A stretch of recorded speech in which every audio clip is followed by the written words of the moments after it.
All right. Good evening, everybody. Can everybody hear me? Nigeria has happened. Nigeria has happened. Let's just say Nigeria has happened. Um, Good evening, everybody. How's everybody doing today? Uh, it's good to see everybody. Can everybody hear me? Okay. That's good. That's good to hear. Good evening. How's everybody been doing? Sorry I'm late. Nigeria is just a funny country. We're not here to talk about Nigeria. We're here to talk about content and copywriting. This week's class is about blog and article writing. This class might be the most important class. Not the most important. Okay, not the most important class, but it is a very important class. This week's class. So I just wanted to make sure that everybody is locked in. This is a very important class. This is your yes, for those of you that cannot see me, there's no visuals today. Nigeria is happening to be, so let's leave visuals out. But this is a very important class. Yes, this is a very important class that we're going to have. This is the bread and butter as a content writer, copywriter. This is a very important class. This is your bread and butter. Before you get into any other field, before you get into script writing, before you get into writing of adverts, before you get into um, all the other fields that are involved in content writing, um, you have to, how will I say this in a very straightforward way? You have to just get into blog and article writing. It is the main thing you will do. It's one thing that I myself am a very big fan of doing, and like I said, it's very important because this is where you prove yourself. This is where you'll be able to learn. This is where you need to learn how to write. Not Yeah, this is where you learn how to write because you'll be able to express yourself. You'll also be able to um use this as a platform to build your portfolio. Blog and article writing is very important because it also gets you paid, whether it is by working for somebody or working with somebody or creating your own articles yourself. This is the most important part. Like I said, before you get into all the other forms of article writing, before you get into all the other forms of writing, whether that is script writing, writing a novel, technical writing, all the other forms of writing that is available to you, communications writing, writing of press releases, writing of news, all of it, everything starts from blog and article writing. So I know I've used like a few minutes just to expatiate on the points, but I just want to make sure that everybody is following along. So this is week 6. Congratulations to all of you. We are exactly halfway through our program. It's so good that you guys have been here along for this journey. I'm very proud of you guys. You guys have been incredible. Like I said, this is week 6, and this is for blog and article writing. This is our week 6 class. In this class this week as a whole, we're going to cover blog and article writing, blog post structure and formats, SEO optimization for blog posts, and long form content creation. That's what we're going to do this week. But for today, we are going to cover the basics of blogging. We're also going to kind of cover the blog post structure and format, and then we'll talk about how to start a blog. So for a lot of you guys, I know everybody has asked, oh, how do I start a blog? How do I do this? How do I do that? Yes, so I'm going to give you guys a lot of answers today. This week is split 2 ways. It's split 3 ways. So today we're going to cover everything about blogging. Next week tomorrow we're now going to cover everything around article writing, as well as aside from article writing, we're now going to tomorrow. We're also going to cover article writing, then SEO optimization, and then we'll touch a little bit on long form content creation as our final class, right? So, what are we learning today? Today, like I said, we're going to learn the basics of blogging. So, in this section, you guys will learn about all about blogs and the intricacies involved in starting a blog. You also learn about the structure, format of blog writing, and then you also learn how to start a blog. I'll give you guys some recommendations throughout this whole week. I'm going to give you guys a lot of hands-on examples as well. I'm going to show you end of our last class. I'm going to show you guys. I'm going to share my screen, take you through my blog. I'm also going to show you some SEO tools. There will be a lot of hands-on work that we're going to do with this class. Is everybody following? I know I've spent quite a bit of time just doing the basic explanation. And also, for the assignment, your guys' assignment is extended to just this Thursday. I hope everybody is able to submit. If you can't submit, make it into a PDF. If you can't make it into a PDF, make it into slides, because we're going to maybe do a quick review of some of you guys' assignments on Thursday. So please finish, submit. Let us start the class, right? Let's all begin. So in today's lesson, we are going to look at the fundamentals of blog and article writing, and we're going to start with the basics of blogging. So,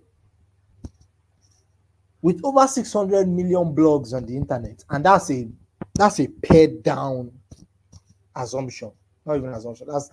That's really small. I think there are maybe close to 800 million blogs on the internet. You've likely encountered at least one or two blogs, but you may still wonder what exactly is a blog and how does it differ from a website. Why does every business seem to have one? You may ask yourself. So then you ask, how can I start a blog? In short, many individuals and businesses create a blog to share their ideas and expertise as well as boost their online presence. Don't do rush work, please. Don't do rush work. Articles are so often written, are also one form of writing communication that a company may use to share information with its employees or customers. Articles might be written by marketing or public relations departments to communicate an organization's thoughts, leadership, while also providing relevant industry information. So I've given you a brief explanation of both blogs and articles, but we're going to do a very big deep dive on blogs, right? So what is a blog? Blogs are a type of regularly updated website that provides insight into a certain topic. The word blog is a combined version of the words web and log. At their inception, I hope everybody is following. Can everybody hear me? I feel kind of weird today, but let's just keep moving. Blogs are a type of regularly updated websites that provides insight into a certain topic. The word blog is a combined version of the words web and log. At their inception, blogs were simply an online diary where people could keep a log of their daily lives on the web. So you get web, log, the simple things. They have since morphed into an essential forum for individuals and businesses alike to share information and updates.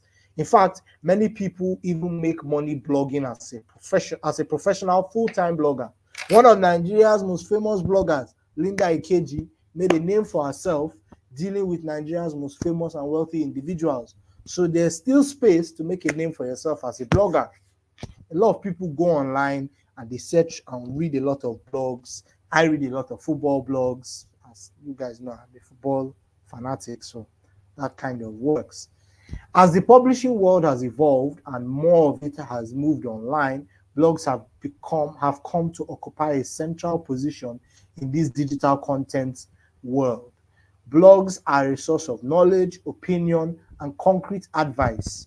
While not yet posed to replace journalism as an art form, People increasingly look to trusted blogs to find answers to their questions or learn how to do something. In as much as ChatGPT has, come to stay, blogs are still a very important part of.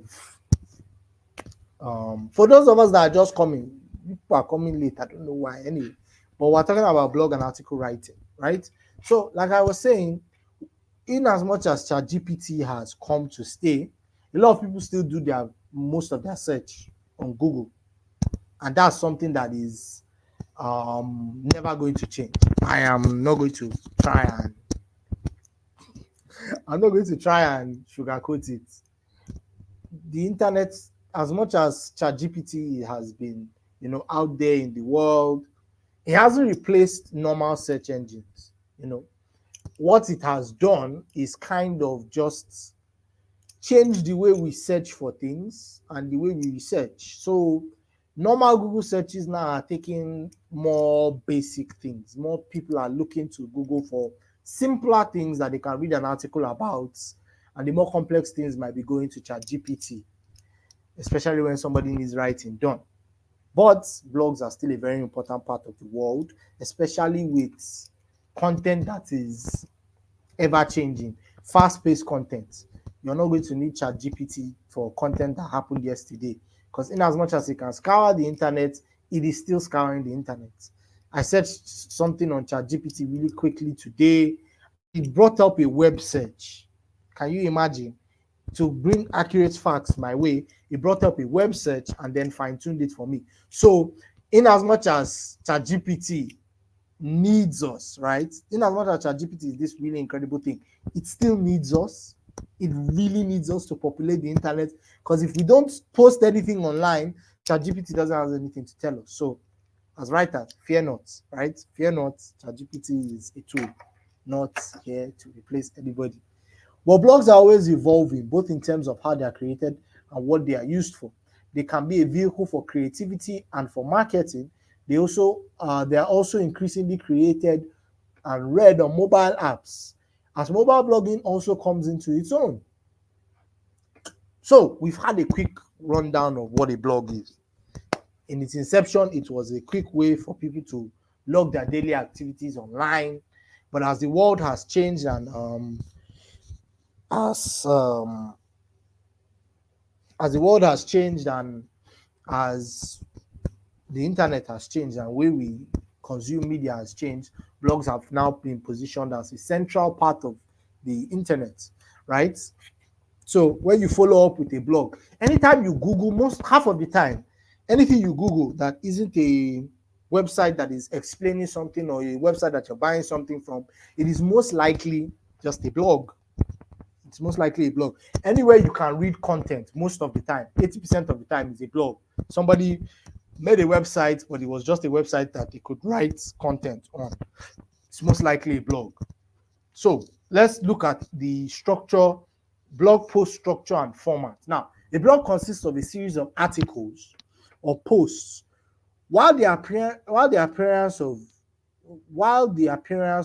a blog can vary depending on the format, while the appearance of your blog can vary depending on the format and design choices made by you as a blogger, here are some common elements you will find in a typical blog and include in your own, and you can include in your own. Keep in mind the importance of user experience design and website design. So for a blog, right, for anybody dealing with a blog, there are some things that just must be there. You have to have them as part of the format. And I'll tell you why you have to follow the standard, right? Because of search engine optimization. We'll talk about search engine optimization towards maybe tomorrow's class, or even today we'll still talk about it. But the most important thing you must know about search engine optimization is that it's bots that are going through your content and ranking it and putting it where it's meant to be. And because it's a computer that is going through your content, it's not going to go through your content the way everybody else will go through your content, the way a normal person will go through your content. It will skim through your content very quickly to just make sure that everything looks all right, and then it will rank it in a specific position. So if your content doesn't match up with everybody else's own, it will say there's an anomaly here. I'm not sure what to do with it. It can either, put it at the bottom or put it at the top, but most of the time it will just do something in the middle that won't really get your content read or seen by a lot of people. Bear in mind, the same way most of us have the same habits when we Google something. We Google, how do I bake a cake? The first 3 or 4 sites that release explain how to bake a cake, that's it. So if you are writing about how to bake a cake and you don't really, fix your content properly, most people aren't going to read it. If you don't follow the guidelines about blogging, most people aren't going to read it. And what is the point of writing something if people aren't going to read it, right? Now, the first section that you need to have is a header. Aside from a title, you usually have a header. Now, the top section of a blog contains your blog title or logo, along with a navigation menu that helps visitors explore different sections or categories of your blog. You might decide to categorize blogs from the same blog. You might decide to categorize blogs from the same topic together for repeat readers who are looking for specifically for posts from that area of interest. So you always have a header at the beginning. Then the content body. This is where the content of your blog post is displayed. Each post usually includes a title, author name, date of publication, the main contents of the post. So now we're not talking about how you write it, because we'll talk about that in the article section, but we're talking about the main feel of the blog. Does everybody get what I mean? Like how it looks as a website, right? When we go into article writing, we'll digest some of the bits and pieces that come with blog writing. But here, each post usually contains a title, author, date of publication, main content of the post, which could include text, images, video, or other multimedia. Now, sidebar. A blog may have a sidebar on both sides of the main content area. The sidebar often contains additional information or features such as search bar, recent posts, blah, blah, blah, blah, blah, blah, social media links. It's just a whole lot of things. You can mess with these parts of your blog to help you establish your blog's navigation and site hierarchy to users and search engines, right? This is just the neat small pieces of it. Then there's the comment section. Many blogs allow readers to leave comments on their posts. The comment section typically appears below the main content of each post and may include the ability for readers to reply to comments or upvote them. Before enabling comments on your blog, make sure you have the time and resources to manage comments effectively. It's like social media. When Instagram, TikTok, they rank videos that get engagement in the first 1 hour. When people comment on your videos, the first 5 or 6 hours of the comments, the first 5 or 6 hours are your best time, because when you're replying to comments, you're liking comments, you're engaging in the comment section, your Instagram post will get more engagement, more traction. Same with blogging. You have to set aside time to engage with your comments, because there's anybody that is taking the time to say, oh, you did very well in this article, or you did very well in this blog post, is taking their own time to appreciate what you're doing. So managing your content, right? Going to manage your comment section is very useful. You need to monitor them for spam messages, which should be deleted. Spam messages are, let me do a quick explanation. This is a very important section. Not everybody may know what a spam message is in a comment section. It will be something from a fake user. It will not really key into what you were saying or what you were talking about. It could just be a link to a website leading people away from your page. It could be X-rated, in an X-rated comment. Somebody says, oh, tap this link to see what and what, or hey, come and find me in this place, let's do this, that kind of thing. Make sure to delete those comments out of your section. It doesn't help safeguard, it also helps safeguard your fans who are engaging. naturally with your comment, it also helps Google identify that, okay, is Zikoko a blog? Let's save all questions for question and answer section, but Zikoko does have a blog.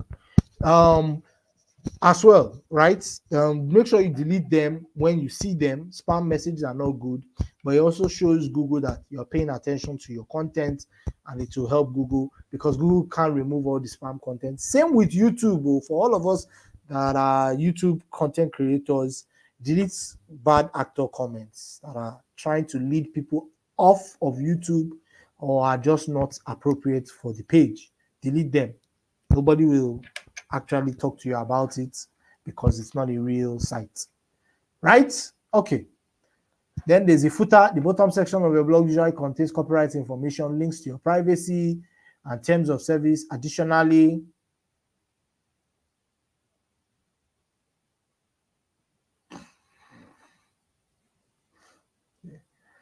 what was I saying? Amarachi, thank you, by the way. But let me continue with what I was saying. The bottom section of your blog usually contains, I think I've skipped that part. Yeah. Private, blah, blah, blah, blah. There's a lot of extra things. Like I said, I'm just giving you guys the breakdown and structure of your blog. You know, like, subscribe, widgets, social media icons. It's all part of it. Now, blog designs can vary greatly depending on the theme, customization option, and personal preference that you choose. These elements provide a general overview of what a blog looks like, but blogs may have unique layouts or additional features based on your chosen platform and your design choices.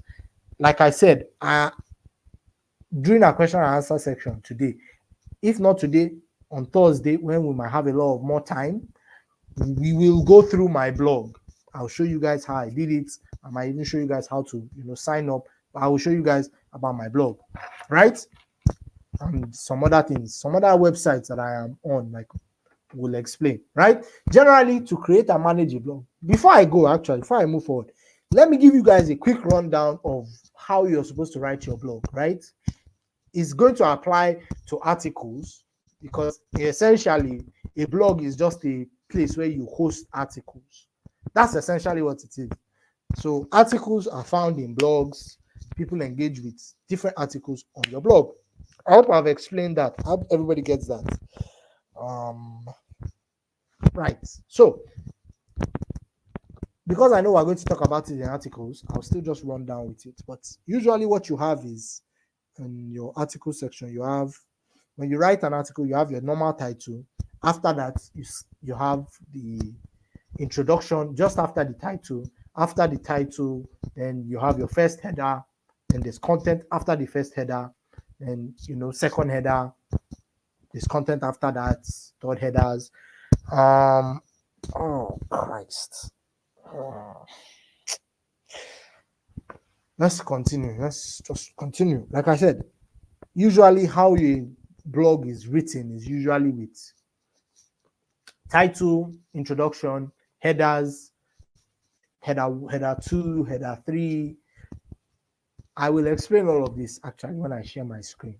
I'd like you guys to see it. So let's just continue, right? Generally, to create and manage a blog, you'll need a blog platform or CMS. And I know you people are now going to be like, what is CMS? That's why I'm already answering the question. A CMS, or content management system, is a computer software application that manages the digital content of a website. The CMS functions as a user-friendly system for website content development, making it possible for individuals who don't know how to make websites to launch a website and make updates to the front end of their website without using code. Let me not say anything, guys. Let's just continue with the class. I'm aware I am a bit cold today. I'm a little tired. But let's continue with class. Like I said, CMS, content management system. Now, a content management software application. In essence, what CMS is, content management system, is the best way you can create a website without having full knowledge of coding, right? And I'll give you guys a good example.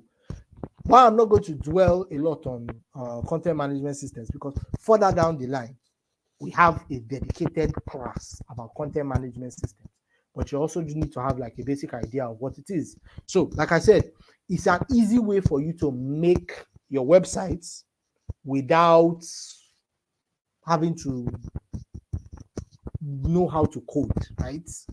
There's a lot of us, there's not everybody here that is going to know how to do Python or C#, or all these different coding languages to make websites. But there are also different websites online, right? It's ironic, a website that helps you make websites. That's how the internet works. Isn't it a strange thing?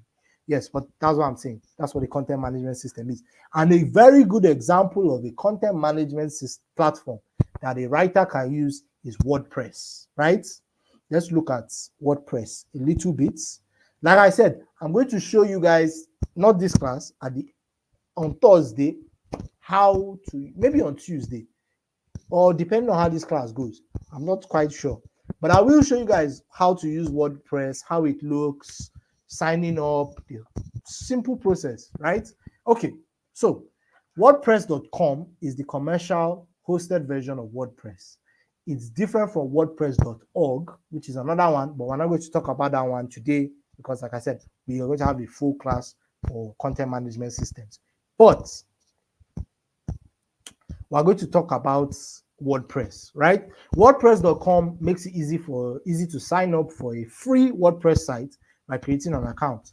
On the other hand, WordPress.org gives you complete freedom to set up the site the way you want and own the site yourself. With WordPress.com, you get an all-in-one content management platform that's hosted for you. You can purchase a domain name or use a free subdomain with WordPress.com branding around it. I have played around with the paid version. I've played around with the free version. I think I'm still using the free version. But this is how WordPress generally looks like, right? So you have, this is a brief look at how it looks. Like I said, we'll go in depth on it. We'll dissect one of the articles I read, maybe at the end of the class. Depends on how quickly we get to question and answer section. Like I said, this is WordPress. This is how it looks.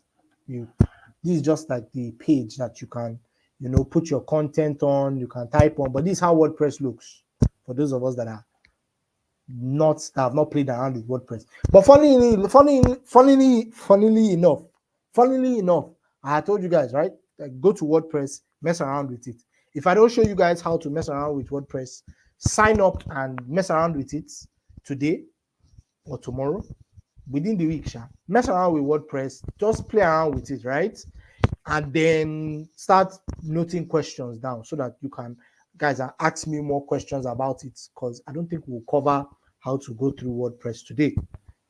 Let's continue. So, what are some of the pros and cons of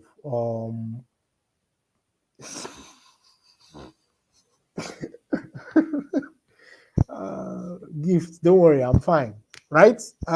Like I said, WordPress.com is easy to get started with. You can add and edit content easily, and for beginners, beginners tend to find it straightforward. Find it as a straightforward CMS to use. You can create a site with WordPress.com completely free of charge. You probably want to pay for at least the cheapest plan though, so you can use your own domain name. There are different themes, designs available. There are different themes or designs available to you on your WordPress site, so you can personalize it the way you like. You can easily switch between these in your WordPress.com dashboard. As your site grows in size and popularity, you can upgrade to a new plan. There's a lot of options, including a plan with e-commerce features. So that's some of the pros. Let's look at some of the cons. WordPress.com has limited monetization options, even with their business plan. You can't add a custom domain name unless you pay for at least the cheapest paid plan. While there are plugins you can use for your WordPress.com site, there aren't nearly as many available as there are for WordPress.org. I have done work for some companies on WordPress.org, and I've done work with some companies on WordPress.com. WordPress is an excellent site that I think all of us should engage in, right? Create a WordPress profile and work with it from there. It's a very good platform that you can use to just express yourself. I started out using WordPress. I've used the paid version. I've used the paid version of WordPress.org. Like I said, I've worked with companies that have used WordPress.org. And I will explain a lot of things, but like I said, it's best you just actually just mess around with it.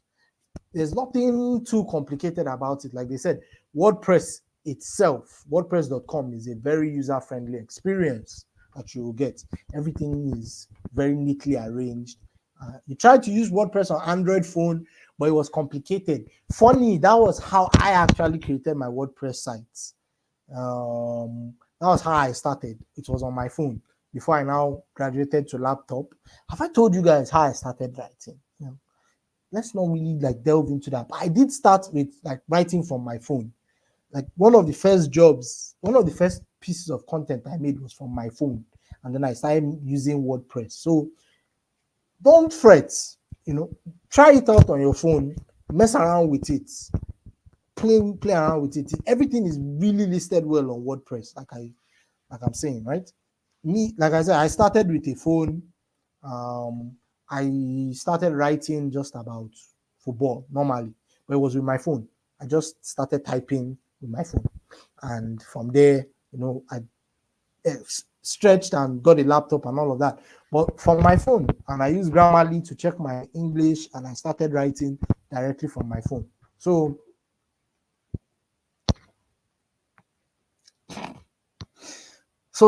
use your phone. I still post a lot of content from WordPress, even though I haven't posted in a while. I still post a lot of content from WordPress directly from my phone. So what I will do is I'll create the content on my laptop, I'll do all the typing, arrange everything, and then I'll go and just do a bit of editing from my phone. Because I think here's a good tip for you guys, especially when you're starting out, right? Use your use your phone, or not use God, English is so hard. Use your laptop, right? Create content from there, do the writing, and then use the blog, use WordPress from your phone to post. It will be a lot easier for you. It will be a lot easier to do. Yes, WordPress is an app, right? But it will be a lot easier for you to do from there. Yes. Let's follow up with what Orede is saying. Let's all focus on the class.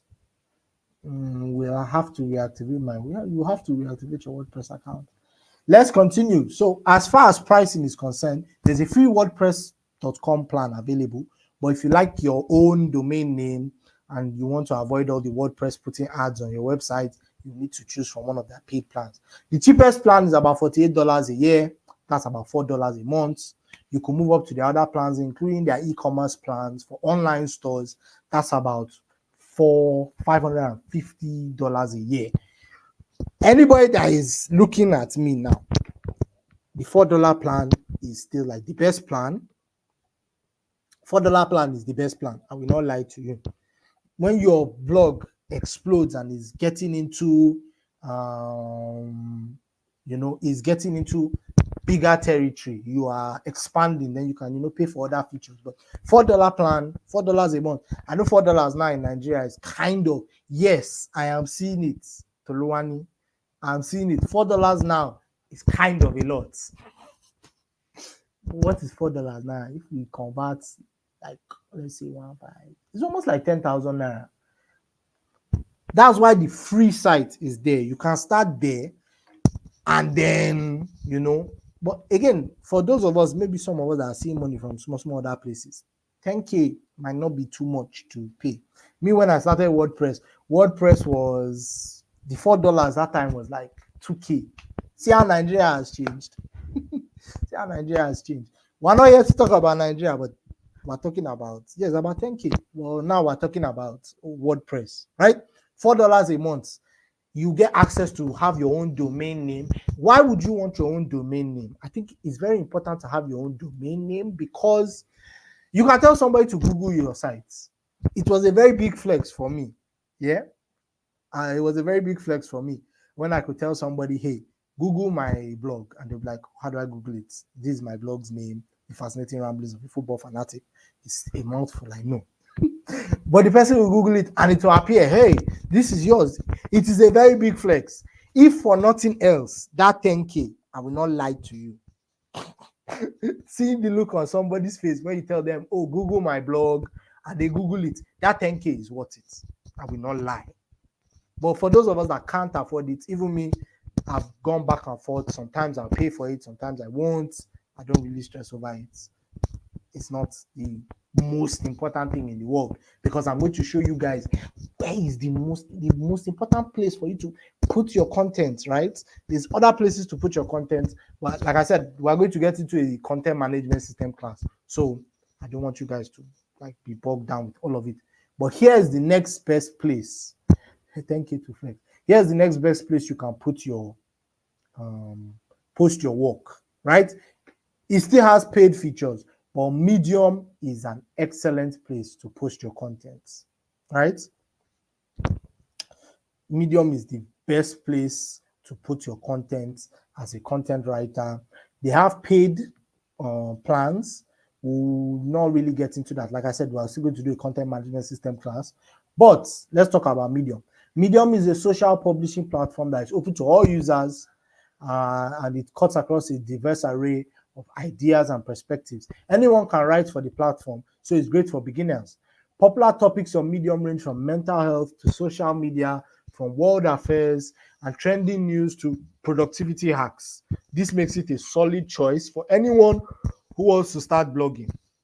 Yes, anybody that good people that have Medium accounts, good. I have a Medium account as well. It's a very good place to post content for anybody that wants to start blogging, content writing.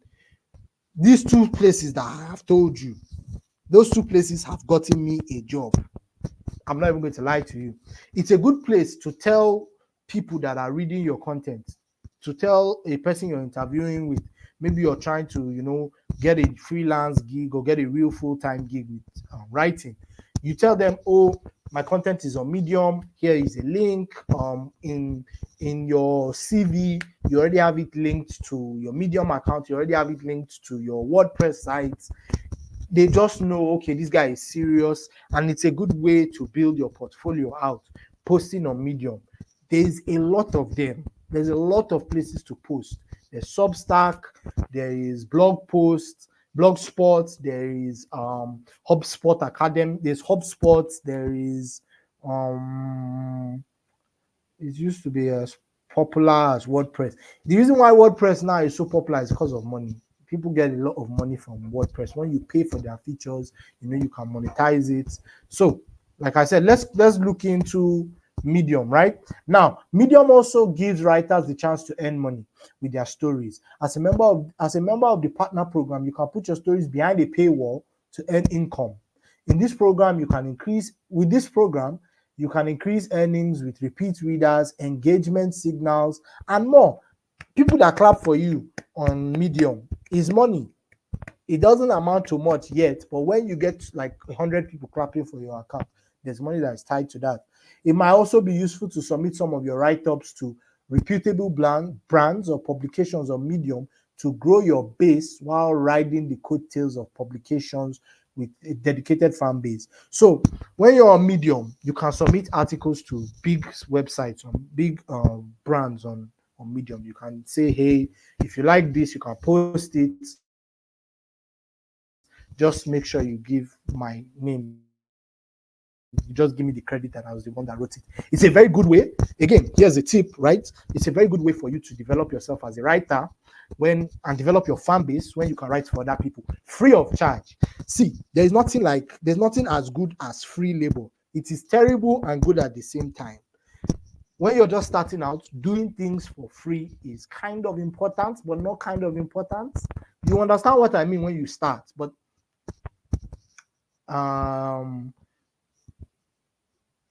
writing on places like Medium and giving people your content for free, just hey, let people read my things. Before you know it, if they like your content and it's well written, you can send it to them and they can be like, hey, this your content was really good. If you have any more, keep sending our way. We'll post and make sure to refer people to your own page, and then you can start posting your own stuff that you personally like, right? Let us continue.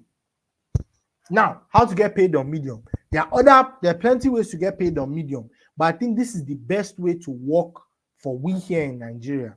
The partner program is open to a few countries, not a few, a lot of countries, but I don't think Nigeria is one of them. Last time I was invited to join their partner program, I had to check, and I don't think I saw Nigeria. I can't remember. It's been a while, but I know that was why I didn't do it. But you guys can also go and check. I was checking. Funny. Here's a very funny thing that happened. I was checking to see which countries are available, and somebody wrote an article on Medium about the countries that Medium admits into their partner program, and you won't believe what happened. It was behind a paywall, so I had to pay to see the countries that were in the partner program. But I think when I checked their settings and some things, I don't think Nigeria was part of them. But the best way to do it is with crowdfunding. Now, crowdfunding is a good way to make money on Medium if you have a large number of followers on the platform and you don't wish to become a paid member. Even if you're a paid member, you can still ask subscribers for a tip for your valuable writing. So I know there are a few of us that go on YouTube, on Spotify, even on Medium. There's a section that you can ask people. Yeah, Nigeria is not part actually. So that's why I actually put crowdfunding. Crowdfunding is important, right? Now, when you are trying to get crowdfunded, if you check Spotify and you go to your artist homepage, you can give money directly to them from PayPal.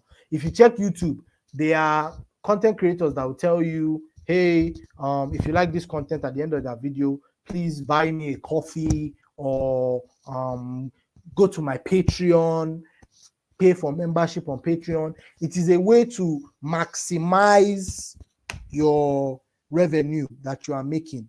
Let me dwell on this one a little bit. Crowdfunding is a great way to make money online just by consistently creating content, especially white people. We are Nigerian here. I don't think there's any white person on this call. And if there are white people here, sorry. But white people are so generous, right? If you're creating content on places like Medium and you tell them, please tip me for this work, I hope you enjoyed it. Here, buy me a coffee, please send a tip if you enjoyed it. People abroad, they enjoy doing it. It's $1. $1 from 20 people is $20, and we already know what $4 converted to, so we don't need to stress about what $20 converts to. But it's a great way, especially if they are coming from third world countries. Let's be factual now. If you want to make money as a writer, you have to do a bunch of things, and this is one of them, right? Crowdfunding is important. Everybody, listen to me. If you don't take anything out of today's class, take and understand that crowdfunding will keep you fed. I didn't even know when I said that. Well, yes, crowdfunding will keep you fed.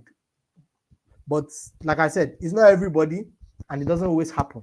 But when it does happen, like I said, you can post content and tell people, oh, please tip. Even if you tell them, oh, a tip, 50 cents. 50 cents from 2 people is $1. If you have 100 people giving you 50 cents, that is $50. Again, we all know how much $4 is. I don't need to tell you how much $50 is. But it's a great way. But like I said, there are a lot of other ways. Relying on the kindness of people is not the best way to survive. It's a good way to get like passive or side income, If you're asking people to crowdfund your account, you're telling people, hey, send a tip if you liked what you read, and you are not relying on it, it is a good way to make money. And passive income, I won't lie to you, like if you've written 100 articles and you've put them all on Medium, I have not written 100 articles on Medium, don't worry. But if you've written 100 articles on Medium and there's please tip for all of them, and you move on and you do other things, but people read content at random times. It might not be when you posted the content itself that it blew up. It could be 2 months down the line that people are now reading it, right? And when people start reading your content 2 months down the line and they are tipping you, it's kind of passive because it's not the work you did immediately that is getting you paid, right? Okay, yes, we all love dollars.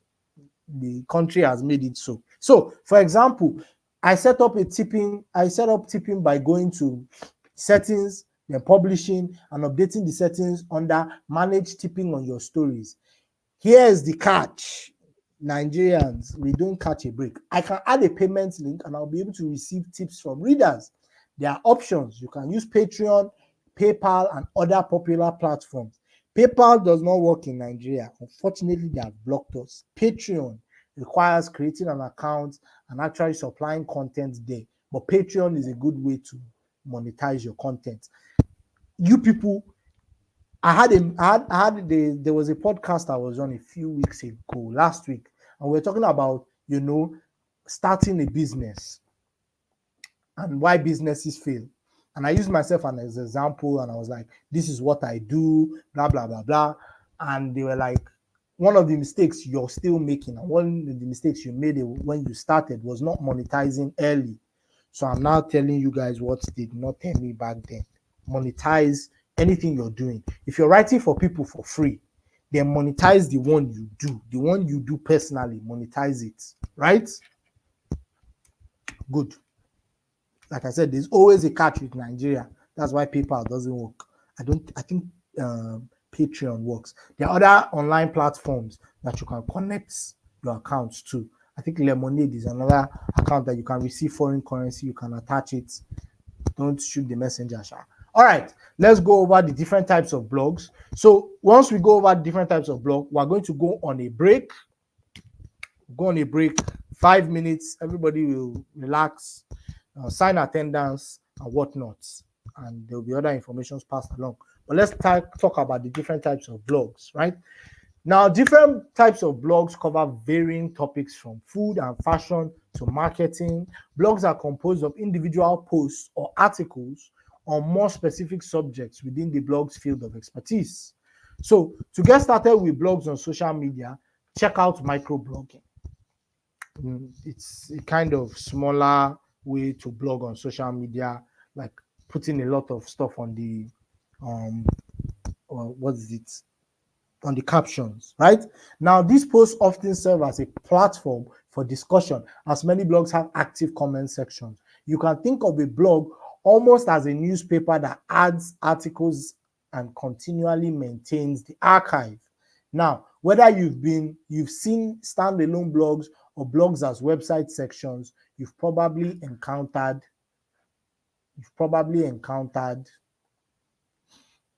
a blog here and there. So here are a few examples of blogs you can find on the internet. Again, let me just make a quick side note. You guys can start your own blog and talk about anything you feel like.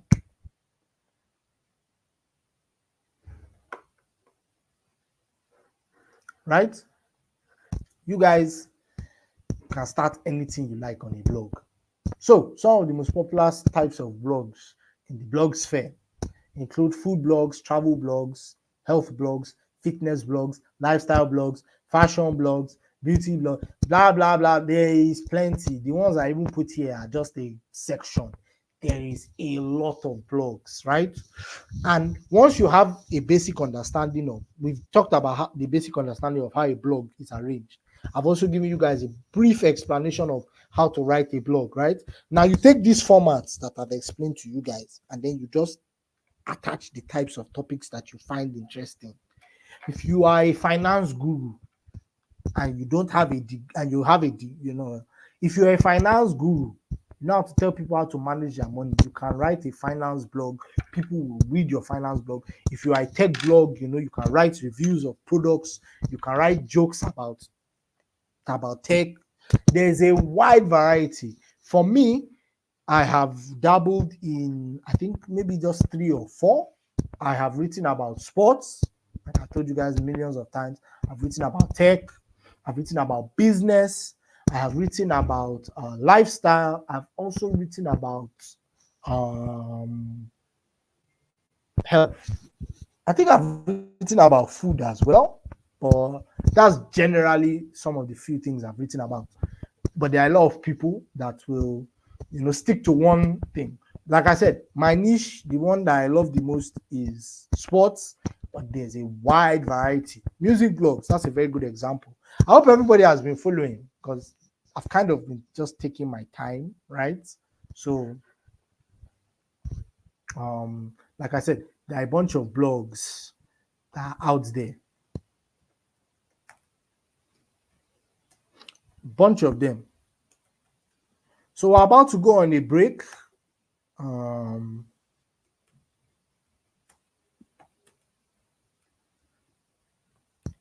we're about to go on a break. So, like I said, do we have marriage blog? Yes, now there are people that blog about different people's weddings. There are people that blog about all manner. I will not lie to you. There's so many, so many. There's so many. You can even create your own type of blog on God. You can write about your own type of blog. Like you can just up and create your own idea, something you like that nobody else is talking about. Yeah, yeah. Like I said, yeah. We love blog. Yes, now you can write about. Bye, guys. We've already gone on a break.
And we are back. We are back. Yeah.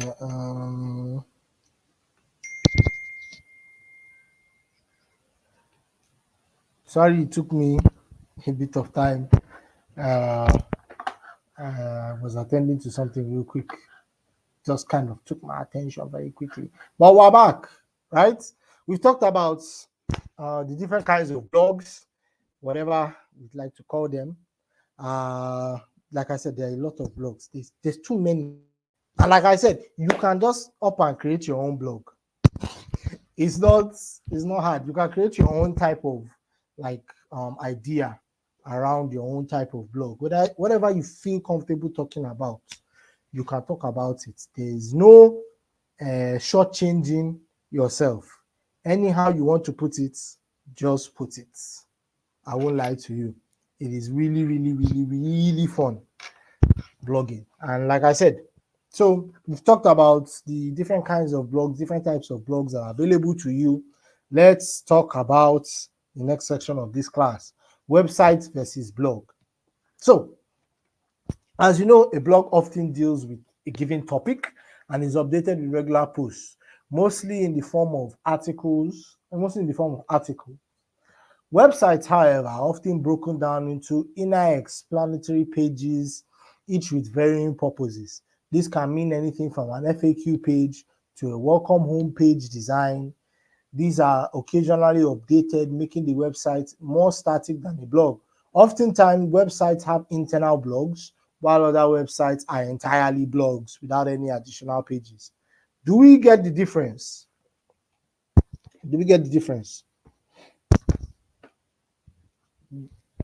Sometimes websites, however, are often broken down into inner explanatory pages. There's more.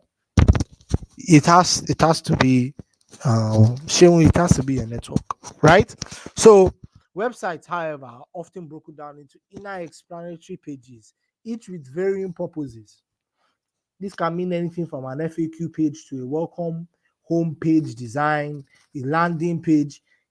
Then there are usual a website isn't usually updated very constantly because websites have to a website has to deal with different things, right?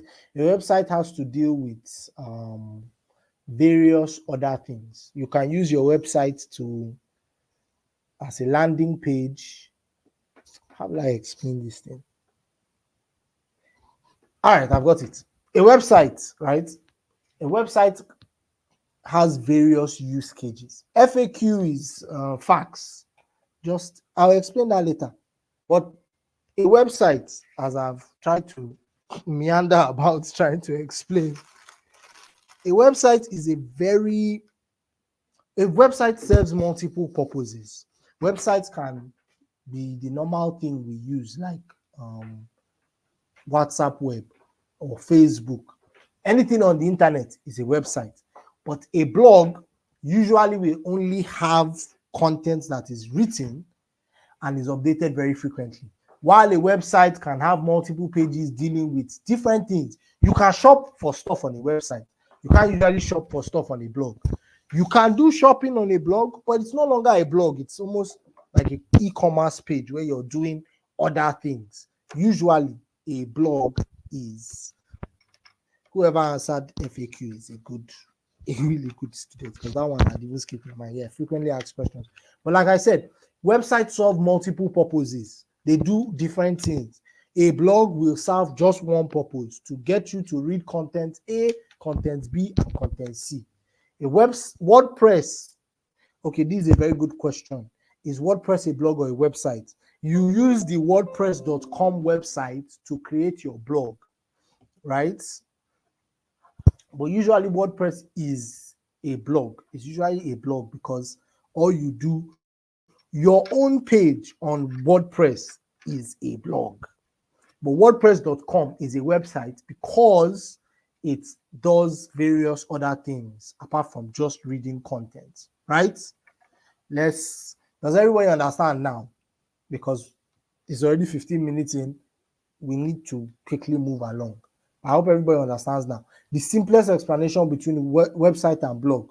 Website serves multiple purposes, does multiple things at once. Blogs just strictly for reading contents. Simple. Now, when blogs are a section of a larger website, the website provides the bulk of the information and uses the blog feature to keep users up to date, updated, and engaged. For example, think of an online store that also offers a blog about their various products and how to use them. Blogs that make an entire website blogs that make up the entire website usually rely on the content itself rather than selling a product or a marketing service. Blogs will rely on the content. Websites, like I said, rely on a whole lot of other things. There's other things you do on a website than just reading content. You can buy a product, you can buy a service. But a blog can also be found on a website, as I just explained, for just, explaining how to use a product. Now, let's talk about how to start a blog. Now that you've learned all about the blogging essentials, you're ready to start a blog. First, head to a website builder and create an account to start making a website. See how we're now dilly-dallying in it. But like I said, I've explained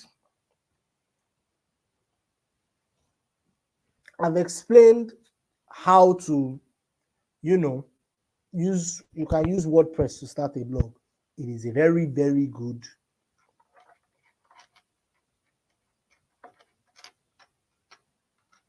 very, very good way to start your blogging, right? So then choose your favorite customizable blog template. This thing doesn't feel very authentic to what I'm going to be talking about. So let me just quickly explain how you create your blog.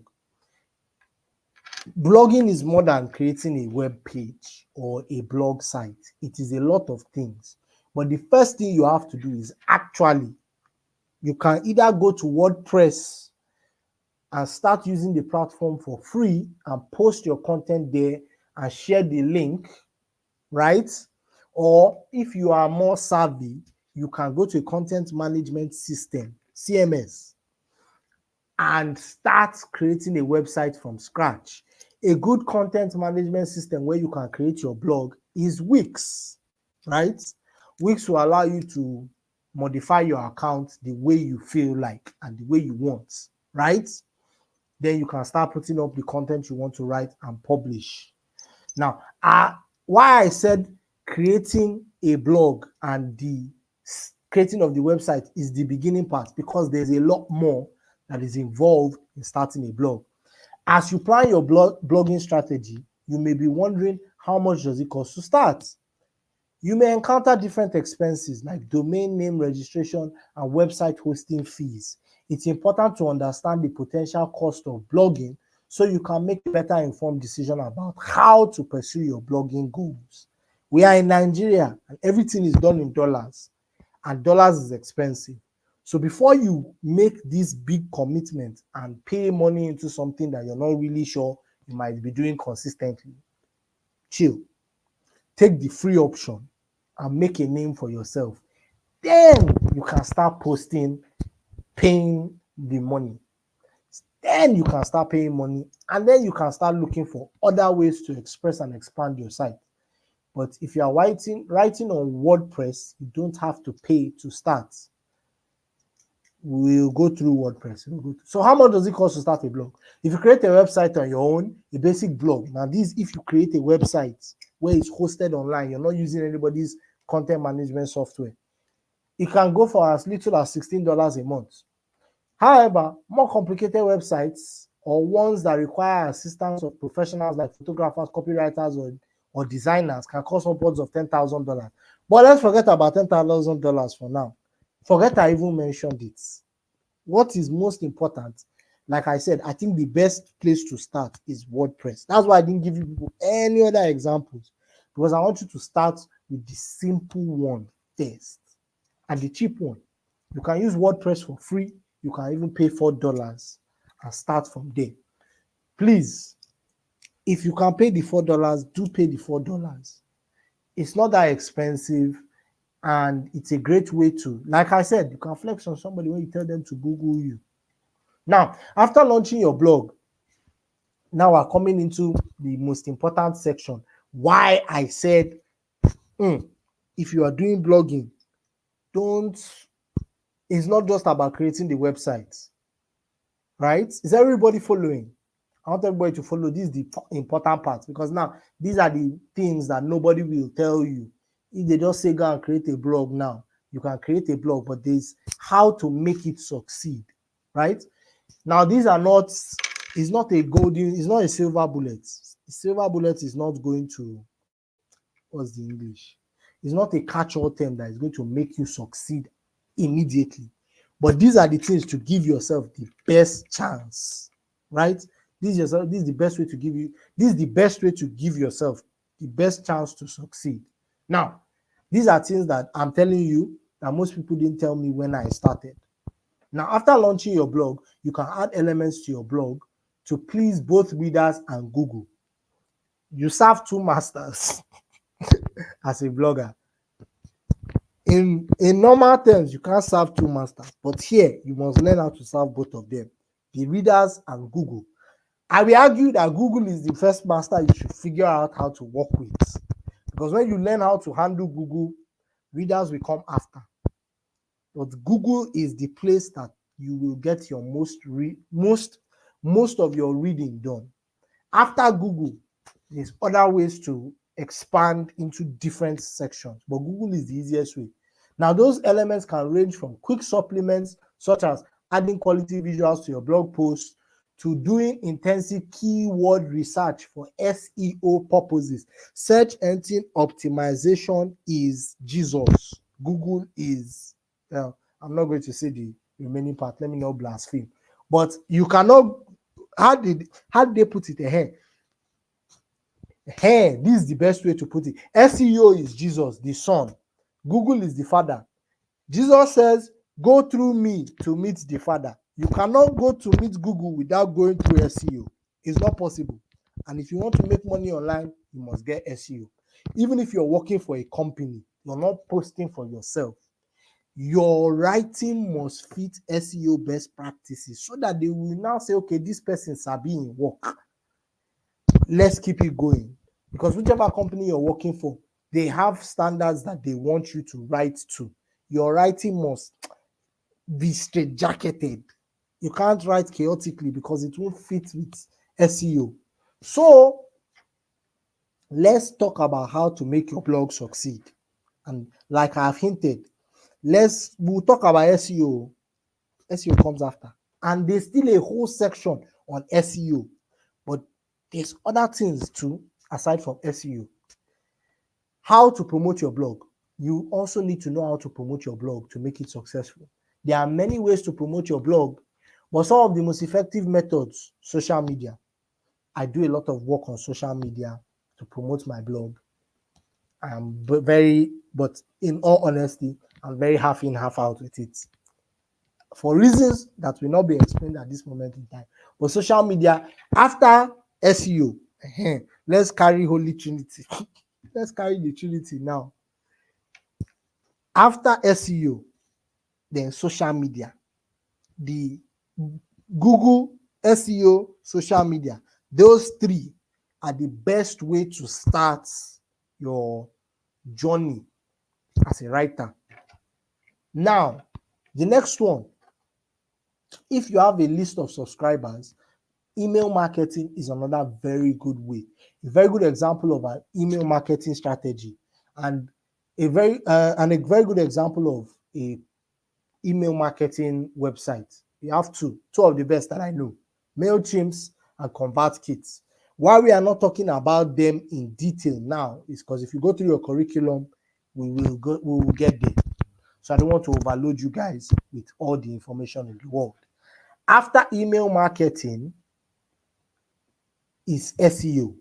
Search engine optimization is the process of optimizing your blog so that it ranks higher in the search engine results page. This means that when people search for relevant keywords, your blog is more likely to show up in the results. Let's go back. If my screen is blurry, it is your network. Sharing your blog posts on social media is a great way to reach a wider audience and drive traffic to your blog. If you have 10,000 followers, and I know there's 1 or 2 people here that have 10K followers, but if you have a lot of followers on social media, right, utilize them. That's the best way I can explain it. Make use of your audience that you have on social media. Be sure to use relevant hashtags and tag other users to increase your reach. Because if you have a lot of people that are following you, for anybody that is a serious content creator, get into blogging as well. Drive people to your blogs because it is another stream of income. Email marketing. If you have a list of subscribers, you can send them email newsletters with links to your latest blog posts. This is a great way to stay in touch with your audience and keep them coming back to your blog for more. It's like sending a direct message. I'm going to do something. I might have to ask for permission first, but we'll talk about it in the next class. Now, SEO. SEO is important because SEO is the process of optimizing your blog so that it ranks higher in search engine results. Search engine result pages, SERPs. This means that when people search for relevant keywords, your blog is more likely to show up in the results. And I know we've all throughout our classes been sprinkling in SEO a little bit, never really fully detailing it because there's more sections that will have SEO as the full gist. So I always want to just keep your attention there. SEO is very important. Now, blogging for business and why it matters. Here are 3 ways blogging for business can help you promote your business. It can keep customers up to date. Most businesses have turned to blogging as an effective form of digital distribution to effectively keep customers or clients up to date. Since blogs are updated regularly, they enable businesses to share company changes, inform users about deals, and provide the best tips possible for using their products. Inbound marketing opportunities. Blogs also allow businesses to provide a wider breadth of content, thereby helping them attract larger audience of readers. This tactic is called inbound marketing and is the act of creating content to draw your audience to your brand. Let's say you sell flowers and your site offers various bouquets. Logically, anyone looking to buy flowers can find what they need on your site. But if you come up with relevant blog content ideas with posts like how to care for your flowers, then people who aren't explicitly looking to buy flowers but searching for similar keywords could reach your site. You drive traffic to your site and drive traffic to your site as a result. What's the difference between Google and SEO? We're coming to question and answer section, but Google is the father, SEO is the son. You cannot go to the father without going through the son. I really like that joke. I don't know why. A blog can be an important part of wider marketing strategies and more specific content marketing efforts. Blog posts can be repurposed and shared on social media platforms too as part of your social media marketing work. SEO or search engine optimization is the practice of improving a website's position on your search engine results, thus improving visibility. Let me explain. Whenever you Google something, I know we've gone through this 100 times, you will see different websites listed going down in descending order, coming from up down. Now, let me open my mouth and be honest. Let's be honest with ourselves now. On SEO, whatever you're doing, no matter how good your SEO is, there are websites that pay to rank at least in the top 3. I know Google sells the top 3 to some websites on very popular topics. And then there are some websites that are just so popular that they don't have to pay Google. Google will just put them up there because of their popularity. Why SEO is important is because after those top 3, people spend a lot of time on the internet. And if you get your SEO right, I know you always click the first one, Yinka. But there are a lot of other people that don't just click the first one. And there are niches and specific type of content that when you put it or you plug it in, it gets to the top. Now, why does it get to the top? It gets to the top because it's not everybody that is going to pay for that niche that you're in. The biggest niches that have the biggest payouts, as per people that pay the most money for them, sports, entertainment, and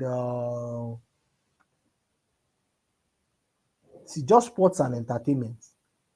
Those are the two biggest sections. But within those sections, there are also niches. There's Premier League. If we're talking about sports, there's Premier League, there's La Liga, there's football, there's basketball. There is a lot of different sections. There's a lot of them. So it's when you now sabi this SEO thing, right? And you know how to walk through it. You know how to get the most out of it. There are ones that showed sponsors. Yes, you move away from the ones that have sponsors, right? Now, that's how you do it. When you are able to optimize, and I'm going to teach you guys how to optimize and some of the tools to use. But that's not what we're talking about today. But just keep it in mind that you may not always click on the first, but it's also possible to get to the first. It's not everybody that pays to go to the top, especially when they now show, oh, this is sponsored. That means this was paid. You can see it, right?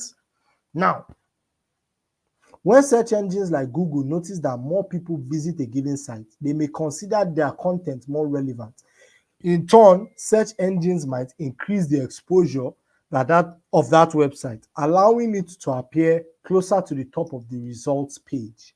And of course, the closer to the top of the results a site gets, the more likely people will click on it. That's just basic. That's just the basic idea. There's no two ways about it, and I can't sugarcoat it, right? Additionally, search engines often look for fresh and timely content, while many websites have relatively static content. A regularly updated blog provides the perfect forum for content changes. And with that, we have reached the end of our lesson. Thank you so much. Once again, you guys are always incredible. Now it's time for questions. You guys can start putting your questions down. But because I have the energy, right? Who taught me how to teach? That's not a question now. That's not pertaining to what we're learning today. But to answer the question, nobody taught me. I just copied the teachers I like the most. So I'm sure one of my teachers is looking I'm copying one of my teachers that I liked a lot. That's most likely what I'm doing. I'm not very sure of it. But thank you so much, guys. This class is wonderful. You guys are always the best.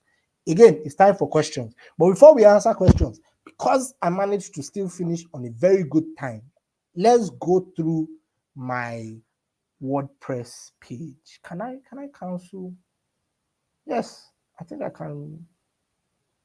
Can I share my screen? Yes, I should be able to share my screen. We have a bit of time. I want to show you guys my WordPress page so that we can just see. So bear with me.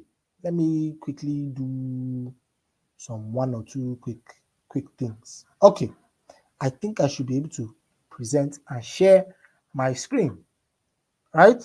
I want to share my screen so that you guys can just see and I can put you through quickly on my blog posts. Then we go back to the slides, right?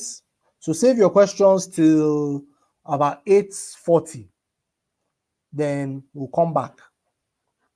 Let me share my screen. Okay, wait. Yeah, let me share my screen. Yeah, this should. I think everybody can see my screen now. So let's quickly delve into my WordPress site. Is this it? This should be it. No, Oh wait, this is it. Is this it? Yeah. This is WordPress.com. Let's log in. Let's quickly log in. So normal process, create a website, this thing, log in. Let me just log in and show you guys some of the features on it. Then I stop sharing, then we ask questions. So this is my page. This is my home page. This is how the screen will usually look when you are on it. Like I said, I don't always pay for my domain. This month I have not. It is what it is. Let's go through some of my posts, right? So this is how you go through posts. I haven't posted for a while. I'm very much aware of that. It happens for me. It happens for me like every once in a while. But let's go through one of my last posts, and we'll see what I'm talking about. As it is now, I can't see your questions, guys. So you're just going to be able to go through everything that I have posted, and then you can see what is on it. So this was what I was talking about when I was explaining blog posting and how you write on a blog. This is the title page. This one comes up, right? Then images. Images also appear on your blog sites, right? Images are very important for your blog. Let's go through it. I can edit and play around with this. So this is the title. This is the introduction after the title. There's an image that comes after that. It's not necessary for you to put up your images by yourself. You don't have to always put an image after your first introduction, but everybody has their own writing style, and me, I usually put an image immediately after my first introduction. So this is a heading. This was what I was talking about with heading 2. So after your title, you want to start slowly arranging headings in. It is very important for search engine optimization because, like I said, it's a computer that is reading your content. So when a computer goes through your content, it needs it to be in a specific way. So you have your heading 2, you have heading 3. Heading 3 is just the heading that comes after. It's like, a subtopic. That's the best way to explain it. You have your main topic, that's heading 2. Heading 3 now is the subtopic that goes under, where you're still explaining, but it's a different point under the main one, right? Images, discussion, more images. This is still heading 3, explanations. These are about 1,500 words. Still the same because I'm discussing the same thing. For those of you that can see, this was in June. Anyway, yeah.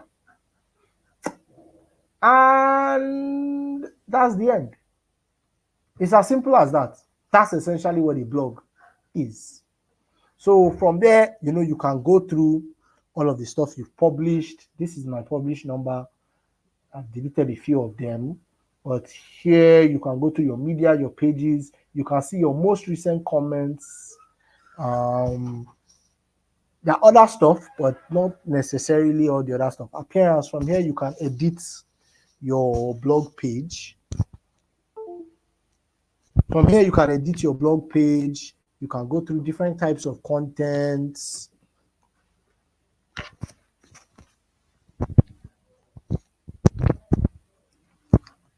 Different kinds of contents. You can check your stats, how many people have been reading your blogs. You can upgrade it. There's add-ons, there's mailboxes. So this is like this is just like a general look of how WordPress looks like. And I think from WordPress, I've shown you guys my WordPress page. Let's look at Medium. Let's go through my Medium page.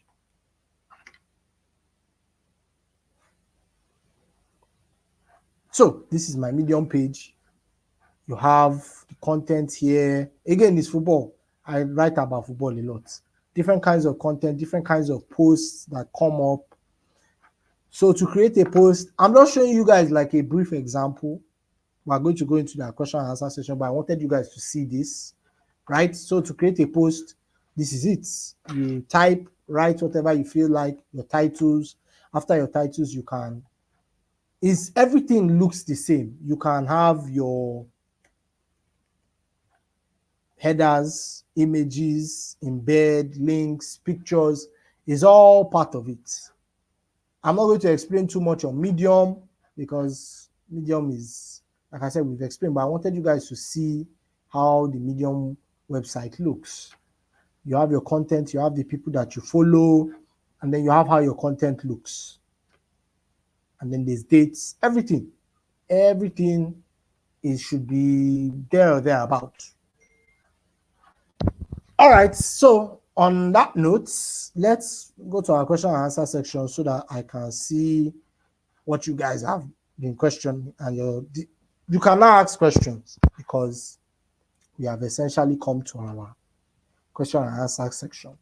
I just wanted to show you guys what it looks like, how to navigate this section.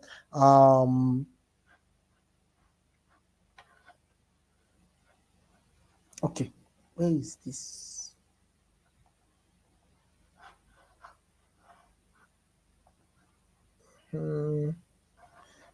Let us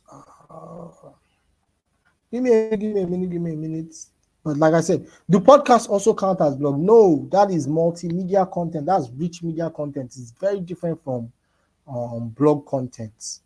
It's very different from blog content.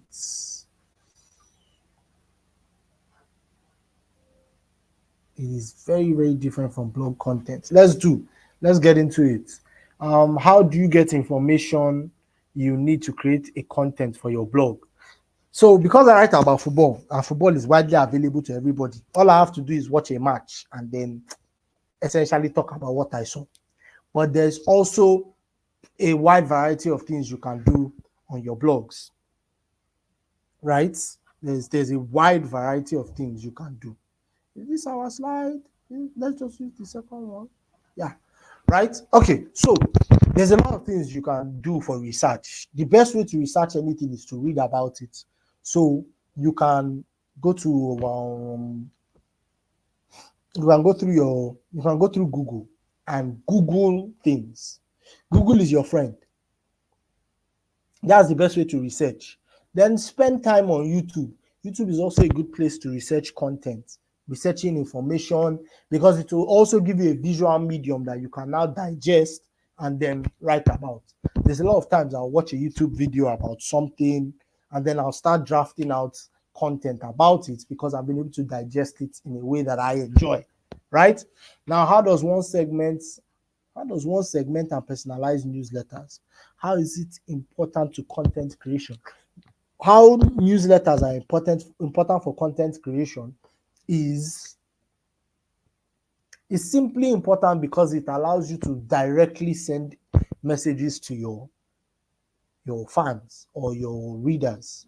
Once you can create a mail chain that goes out as a newsletter, newsletters usually will go out on email. Most of the time, people read it. So how to segment and personalize newsletters?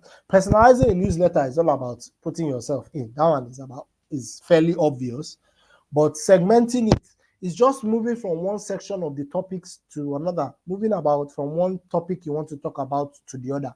It's essentially like blogging as well, where you have different headers to explain the functions that entail with something else that you're writing about, right? I hope I answered your question. I might not have, but I think that's the best I can give.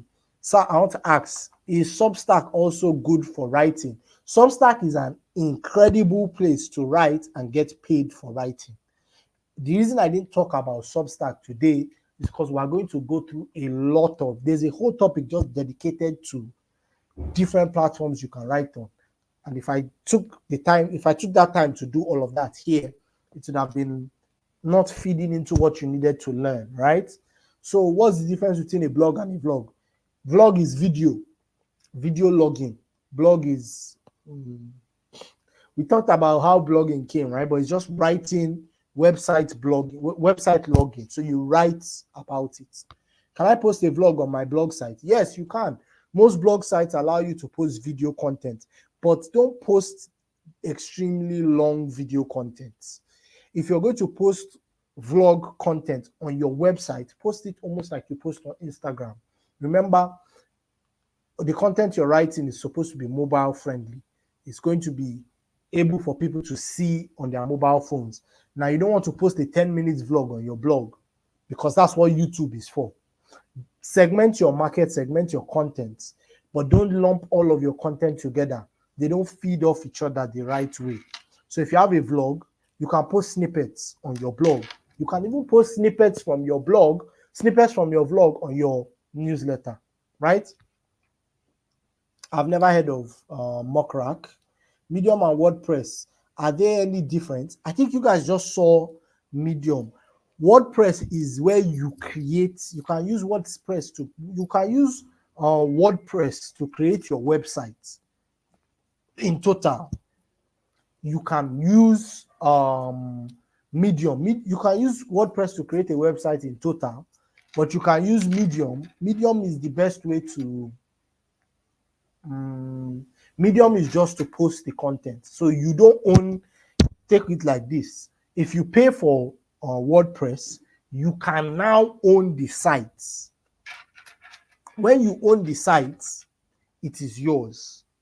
But on Medium, you don't own the sites. You just post content there. It's like a social media platform. You don't own Instagram. You just post content there. Are we good? Yeah. How do I create a portfolio as a content creator? I have 2 different platforms. I post articles on the blog. I post articles for the blog and I share them with different links as a portfolio. Just share the link of wherever you post your content as your blog, as your portfolio, wherever you keep your content. And we're going to get into, portfolio development and all of that as a writer. But the easiest way to do, you can create your own website and make it a blog, or just you can create a portfolio website where you just create the website all together and then just put a variety of articles. That's a very good way to showcase your talents as well to a potential client or employer. How do I combine all my works, blogs, posts, video contents to one place and share as a professional portfolio? Separate the two. Have YouTube as where you post your video content, have your blog as where you post your written content. Then you can now invest in a content management system. Wix is a good place to have video, audio, and written content on. And then you can just say, well, Wix is my portfolio because that's where I post all my things. But remember to segment your market, segment your content because you want to earn from as many places as possible. Is it advisable to post the same content on a different blog site? Yes. Yes, it is. Maximize your content. This thing you have, writing is a talent. And like any talent, sometimes it takes its time to come. Post the same content on different places. That's the best way to go about it. There's nothing wrong with that because what you're doing is just maximizing the reach of the content on different platforms. I got a mail today that said I can access the class. How do I go about getting the previous materials? I'm not sure about certificates. The Canvas website should have the previous content on it. When an app says verify your meta or monetizing, what is the advantage? Monetizing is how you make money. And if you're verifying your meta, that means you're using your Facebook account to create the account. Or uploading your best write-up content, probably 6 or 7 uploaded on a Google Drive. Yes, that's a good way to also post my portfolio is also on a Google Drive. I shared it into different segments. They can look at as many articles as they want. Don't make it 6 or 7, make it maybe 10. Then make sure you have your website where they can see everything. Example of SEOs. The headers that I showed you guys, that's a good way to put your SEO. SEO is not really like is a catch-all term for a lot of things that you do when you're writing and after you're done writing to get it to rank for Google. We'll talk about SEO either today, either tomorrow or on Thursday. But we will discuss SEO in full. Okay. Explain more on spam messages. Spam messages, as I just said, is any content that somebody posts in the comments, any comment that someone posts that doesn't quite align with what was posted. If I post about football and somebody else is posting in the comments, come and meet me in this hotel, that is spam content. Anything that looks X-rated is spam content. It is a fake account that is posting there. Please delete it. Now, I'm not saying delete comments that might say, oh, you didn't write this article well. You leave those on there. You don't even engage with anybody that says you didn't do well. Never engage with them. It's never, it doesn't work. It doesn't help your cause. It doesn't help your case. Is it necessary to download WordPress or just connect online? You can download WordPress on your phone. It's a good way to manage your WordPress account on the go because you might not always be with your laptop. And then you can have the website on your laptop. You can even download it.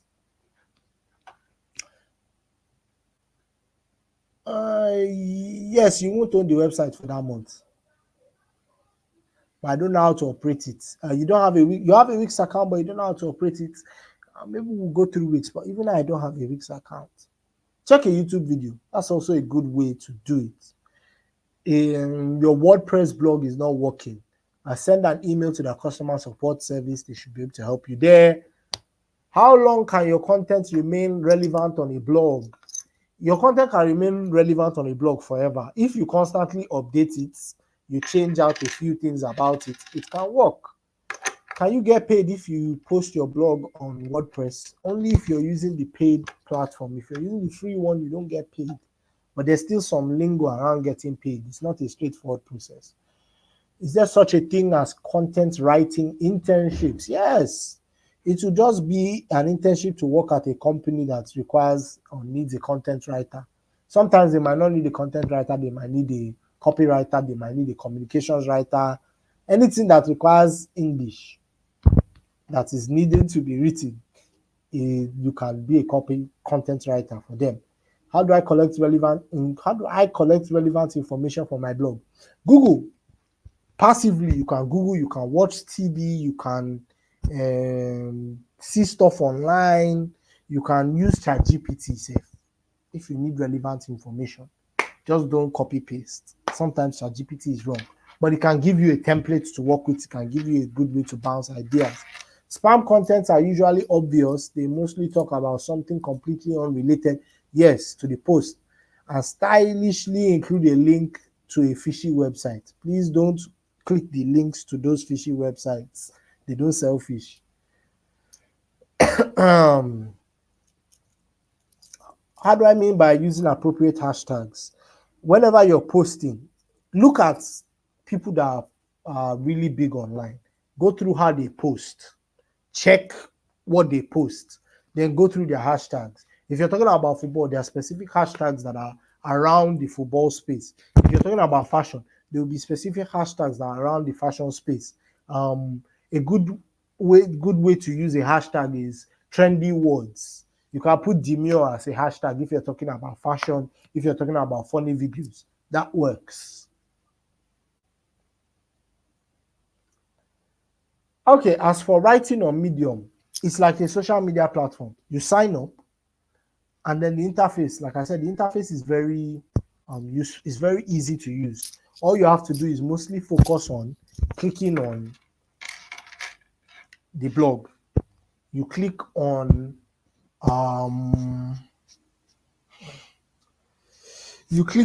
write. When you write, you post, you move around Medium, you find